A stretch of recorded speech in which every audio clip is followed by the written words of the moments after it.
माँ कसम, मैं भगत सिंह का अनुयायी हूँ। 12 गोली क्या 24 गोली खाऊंगा, लेकिन माँ कसम मैं भागूंगा नहीं।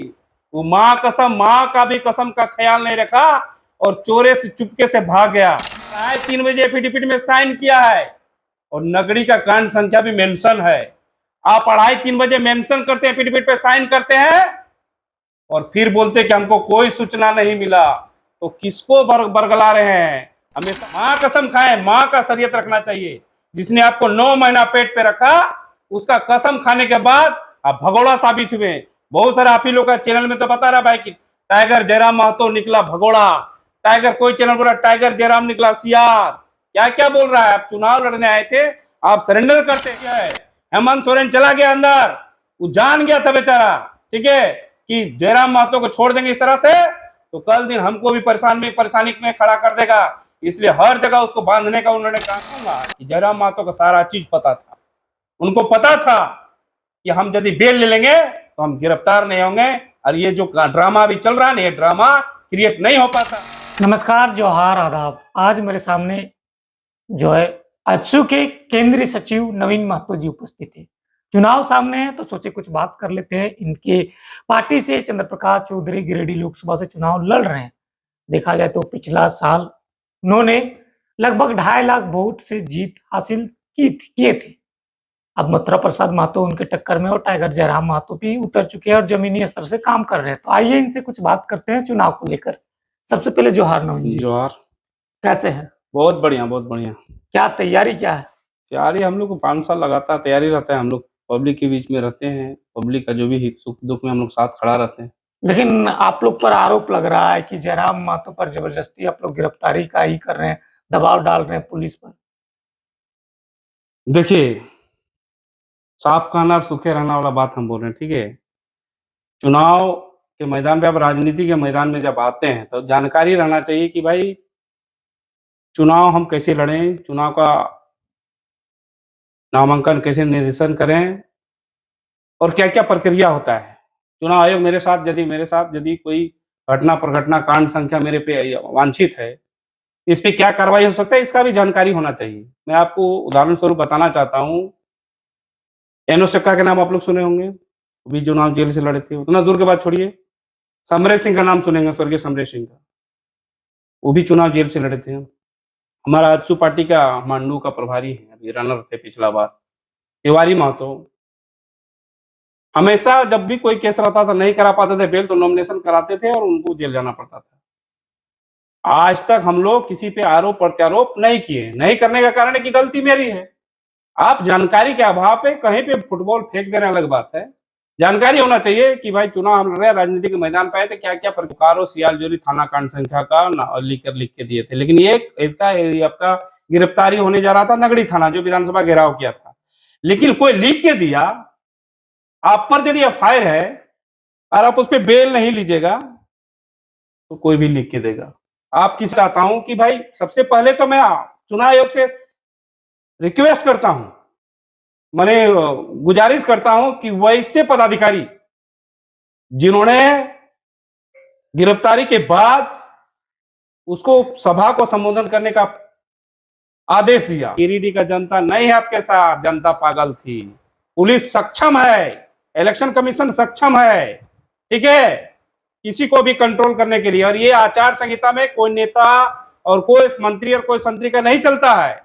साफ सुथरा कहना है कि इलेक्शन कमीशन कठोर, यदि इलेक्शन में यहाँ कठोर कदम उठा लिया तो कोई भी राजनेता हो, इलेक्शन कमीशन के विरुद्ध यदि कोई काम करता है तो उसको तत्काल गिरफ्तार करना। चुनाव सुने कि उन्होंने कहा कि हमको कोई जानकारी नहीं मिला। माँ कसम, मैं भगत सिंह का अनुयायी हूँ, सुनील महतो का ही हूँ और 12 गोली क्या 24 गोली खाऊंगा, लेकिन माँ कसम मैं भागूंगा नहीं।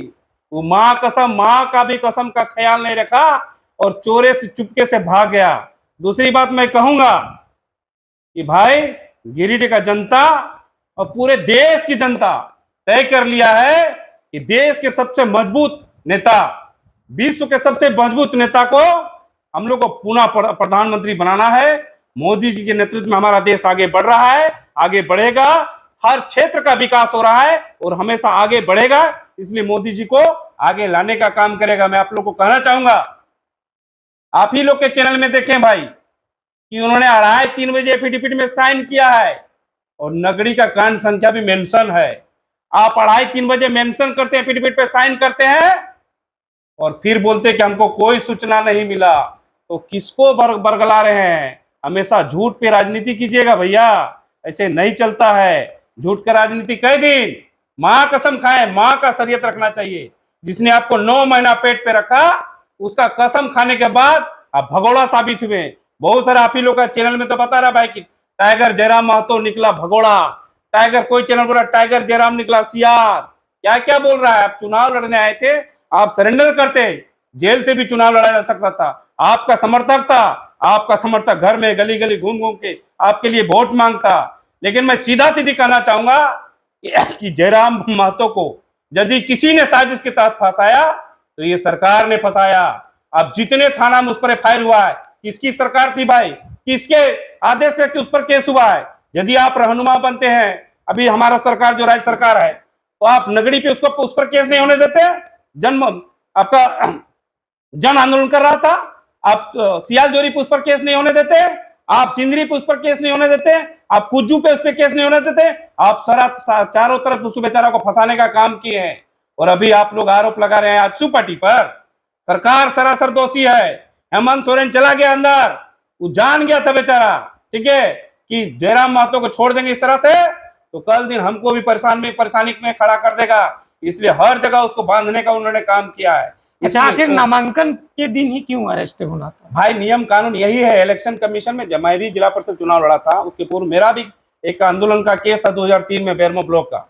मैंने केस लड़ा और 2013 में उस पर बरी हुआ हूं। फिर मैं चुनाव लड़ा हूं। पंचायत का भी चुनाव होता है, नॉमिनेशन कराने जाता है, जिसपे वांछित कांड रहता है, जो वारंटी रहता है, जिसका नॉन अवेलेबल सेक्शन लगा हुआ रहता है, उसको अरेस्ट किया जाता है। ये नियम है। नियम संगत का बात करो ना, आप जानकारी नहीं रखोगे और चुनाव लड़ोगे। लेकिन मैं कहूंगा कि जयराम महतो को सारा चीज पता था।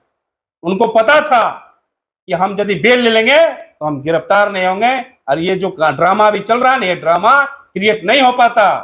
और सीधा सीधी मैं कहूंगा, उन्होंने सिर्फ और सिर्फ झारखंड मुक्ति मोर्चा को फायदा दिलाने के लिए ये सब काम किया है। लेकिन जनता जानती है, मोदी जी के नेतृत्व में पूरा देश सबल हो रही है, मजबूत हो रहा है, गरीब गुरबा आगे बढ़ रहा है, पॉवर्टी लाइन से बहुत लोग ऊपर उठा है, गरीबी रेखा से लोग ऊपर उठ रहा है। इसलिए मोदी जी के नेतृत्व में हमारा देश चलेगा और झारखंड के 14 का 14 विधानसभा हम लोग जीतने का काम। रोजगार के बारे में तो मोदी जी कुछ नहीं बोलते। अब बड़े मोदी जी नाम लेते हैं।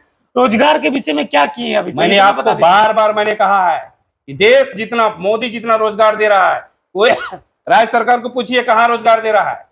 अभी काम देखिए भाई, सड़क पे, बिजली पे, रेल पे, अभी सेल रेल भेल में भी वैकेंसी देखिए, बहुत सारा वैकेंसी, प्राइवेट फैक्ट्रियों में भी वैकेंसी। तो कौन दे रहा है रोजगार? राज्य सरकार कहां रोजगार दे रहा है? आज गरीब जिंदा है। हम तो गरीब लोगों से आग्रह करूंगा, गिरिडीह देवतुल्य जनता से आग्रह करूंगा कि सिर्फ 2020 और 21 को सिर्फ याद कीजिए। पूरा विश्व में भारत एक इकलौता देश था जिन्होंने मोदी जी ने बचाने का काम किया और इसका जीडीपी, उसके बाद इसका जीडीपी बढ़ाने का काम किया है। फ्री वैक्सीन आप भी लगाए होंगे रिपोर्टर साहब, आप भी वैक्सीन लगाए होंगे फ्री में, हम भी लगाए, सारे लोग लगाए। गरीब गुरबा वैक्सीन नहीं लगा पाता यदि मोदी जी इस पर, इन लोग पर ही नहीं करते। पूरा देश विश्व में वैक्सीन का पैसा लगा, इंडिया में सारा वैक्सीन फ्री में लगा है। उस समय हमको लगता था, सारे लोग सोचता था कि अब हम लोग जिंदा नहीं रहेंगे, लेकिन मोदी जी उस समय भगवान के रूप में हम लोग के सामने आए और निश्चित रूप से हम लोग आज सही सलामत है भी। उनको मैं दिल से साधुवाद और धन्यवाद देता हूं और उनके जब तक वो जिंदा रहेंगे, मैं सभी लोगों से आग्रह निवेदन करूंगा कि देश के नेता के रूप में मोदी जी को ही चुनिए। लेकिन आप लोग तो धर्म के नाम पे वोट मांगते हैं। 500 बरस तब भगवान श्री राम टेंट में थे। यही कांग्रेस की सरकार बोला कि यदि मंदिर बनाएंगे तो पूरा देश में राइट होगा, खून का नदियां बहेगा। राम मंदिर विराजमान भी हो गए, खून की नदियां भी नहीं बहे। धारा 370 पर भी यही कहानी था। धारा 370 भी हटा और कहीं कोई खून नहीं बहा। अब पहले की तरह, जिस तरह से हिंदू मुस्लिम सिख ईसाई भारत में एकदम भाईचारे की तरह रहता है, आज भी रहे। और राम मंदिर के निर्माण में सारे लोग सपोर्ट भी किए हैं, सारे लोग मदद भी किए हैं। अच्छा, 400 पार बोलने का क्या मतलब है? कई लोग आरोप लगा रहे हैं कि आप लोग ईवीएम हैक करते हैं। क्या ये बात सच है, ईवीएम हैक करने वाला तो मामला? झारखंड से बोलिए, बाहर घूमेगा पूरा देश में, तब उनको लगेगा कि मोदी जी बोल रहे, सत्य वचन बोल रहे या नहीं बोल रहे। झारखंड से तो बाहर निकले, आप गिरिडीह में ही पूरा दुनिया देख लीजिएगा, तो कैसे पता चलेगा? पहले बाहर निकलिए, कितने राज्यों में भारतीय जनता पार्टी की सरकार है, कितने राज्यों में बनने वाला है, कितने राज्यों में संगठन बहुत ज्यादा मजबूत हुआ है। पहले बाहर निकलिए, तब तो बोलिएगा 400 का आंकड़ा का बात बोलिए। अब झारखंड का हम लोग बात करिए ना, झारखंड का 14 से 14 सीट हम लोग एनडीए के झोली में जाएगा। गिरिडीह में ऐतिहासिक जीत होगा। माननीय चंद्र प्रकाश चौधरी पुनः एक बार यहां से चुनकर दिल्ली जाएंगे। और सुदेश महतो को मैं साधुवाद देता हूं कि इन्होंने पूरे 14 के 14 लोकसभा में एनडीए के प्रत्याशियों के नामांकन में जाकर के उनको ऊर्जा भरने का काम कर रहे हैं। और आजसू पार्टी कार्यकर्ता जोश के साथ, जुनून के साथ एनडीए का समर्थन कर रहा है। गिरिडीह में भारतीय जनता पार्टी के तमाम कार्यकर्ता, तमाम नेता हम लोग के कदम ताल के साथ, उनके नेतृत्व में, उनके दिशा निर्देश में, सुदेश महतो के दिशा निर्देश में, माननीय चंद्र प्रकाश चौधरी के पहल पे हम लोग काम कर रहे हैं। और 6 तारीख को गिरिडीह के तमाम देतुल जनता से आग्रह करूंगा, 6 तारीख को माननीय सांसद चंद्र प्रकाश चौधरी जी का नॉमिनेशन है, वहां पर सब लोग आए और एक माने अनुशासित कार्यकर्ता के रूप में हम लोग जेनामोड़ पहुंचेंगे। माननीय सांसद महोदय बोकारो में नॉमिनेशन करा के जेनामोड़, जो बेरमो विधानसभा का जरीडी प्रखंड में पड़ता है, जो प्रॉपर गिरिडीह लोकसभा क्षेत्र में हम लोग आपका सभा करेंगे। हम लोग गिरिडीह लोकसभा को अपना घर मानते हैं और दिन प्रतिदिन बता रहे हैं कि दिन प्रतिदिन हम लोग हमेशा, लोग बोलता था कि चंद्र प्रकाश चौधरी को देखे नहीं है, चंद्र प्रकाश चौधरी कोई काम नहीं किया है। आप ही लोग के माध्यम से हम लोग देख रहे हैं कि चंद्र प्रकाश चौधरी जहां जा रहे हैं उनका हुजूम उड़ रहा है। आज ना, कल से, अभी परसों से आप लोग देख रहे होंगे डुमरी विधानसभा, टुंडी विधानसभा में जहां भी चंद्र प्रकाश चौधरी जा रहे हैं वहां पे हजारों के हजार लोग उनके साथ घूम रहे हैं। इसलिए ये समझ लीजिए कि इस बार ऐतिहासिक जीत का संकेत है और गिरिडीह में हम लोग 4 लाख से ज्यादा वोट से चुनाव जीतने जा रहे हैं। अच्छा, फिर तो आजसू के कई लोग तो जेबी केसेस में जा रहे हैं। इस तरह से आप काम गिनवा रहे हैं, तो काम गिनवाने से फिर जेबी केसेस में क्यों जा रहे हैं? कई कार्यकर्ता लोग देख रहे हैं, जिन कार्यकर्ता लोग के नाम और वो लोग प्रभारी है पंचायत का, भाई फिर से जाके बैठ लीजिए, बरगला के कहीं से फोटो खींच के लोग बोल दीजिए वहां चला गया। वो लोग पंचायत का प्रभारी मेरा बना हुआ है, जिनका आप बात बोल रहे हैं, आजसू पार्टी का पंचायत का प्रभारी है। और मैं चैलेंज करता हूं, जाके उनसे मिलिए, जिनका आप सोच रहे हैं कि नाम ये लोग है, उनसे जाके मिलिए। यदि पंचायत प्रभारी नहीं निकलेगा तब हम बोलेंगे। आजसू पार्टी का कार्यकर्ता कहीं नहीं जा सकता है। गिरिडीह में सांसद आपका था जी, बिल्कुल 2019 में बनाया ना, एकदम है, अभी भी तो है। फिर गिरिडीह के लोग सबसे ज्यादा बाहर जाते हैं कमाने के लिए, क्यों?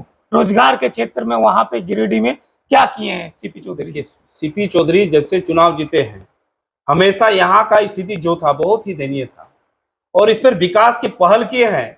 और निश्चित रूप से अभी देखिए, आप ही लोग देखिए भाई, जितना underpass, overbridge, railway, central school, Eklavya विद्यालय, गिरिडीह में मेडिकल कॉलेज, डीसी लाइन परिचालन, और मैं दावे के साथ कर सकता हूं कि इस बार माननीय सांसद चंद्र प्रकाश चौधरी जी, मैं आपको बता रहा हूं कि इस बार रोजगार की सारी व्यवस्थाएं लाएंगे और निश्चित रूप से यहाँ पे उद्योग भी लगाएंगे। ये मैं आपको वचन दे रहा हूं। चलिए, बहुत बहुत धन्यवाद। ये थे आजसू के कार्यकर्ता, आजसू के महासचिव, केंद्रीय सचिव नवीन महतो जी। इनके विचार को आपने सुना, इनका विचार कैसा लगा कमेंट्स करके जरूर बताइएगा। बाकी मिलेंगे अगले वीडियो में, हम हैं अभी। जोहार।